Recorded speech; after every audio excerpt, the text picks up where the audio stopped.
Hi guys, நம்ம வந்துட்டு இங்கே எங்கள் வாடியிலேருந்து சைடு வியூலாம் காட்ட போகிறோம். பார்த்தீங்கன்னா உங்களுக்கே ஆச்சரியமாக இருக்கும். வாங்க பார்க்கலாம். இங்கிட்டு பாருங்கள் எவ்வளோ மரம் இருக்குன்னு. தயவுசெய்து யாருமே மரத்தை வெட்டாதீங்க. ஏன்னா எல்லா ஊர்லேயும் இந்த மாதிரி இருக்கணும்.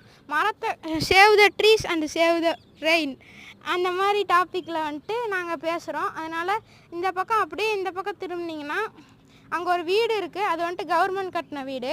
அந்த வீட்டில் வந்துட்டு அப்பார்ட்மெண்ட்டு. அதில் வந்துட்டு நிறையா பேர் வாழ்கிறாங்க. அதனால் நாங்கள் கவர்மெண்ட்டுக்கு ஒரு நன்றியை தெரிவிக்கிறோம். அப்புறம் இந்த பக்கம் திரும்பினீங்கன்னா அங்கே ஒரு மலை இருக்குது. அது பேர் வந்துட்டு பெருமாள் மலை. அப்புறம் இந்த பக்கம்லாம் நிறையா வீடு இருக்குது. அப்படியே திரும்பினா அங்கே ஒரு புல்லெல்லாம் நிறையா இருக்கும். அங்கே ஒரு மில்லில் அது வந்துட்டு வயல். அந்த வயலில் தான் நாங்கள் டெய்லி விளாடுவோம். கிரிக்கெட்டு, கபடிலாம் விளாடுவோம். அப்புறமேட்டு சரி, தேங்க்யூ, பாபாய். இன்னொரு வீடியோவில் சந்திக்கும் வரை உங்களிலிருந்து விடை பெறுவது தேகாஷ். தேங்க்யூ, பாபாய்.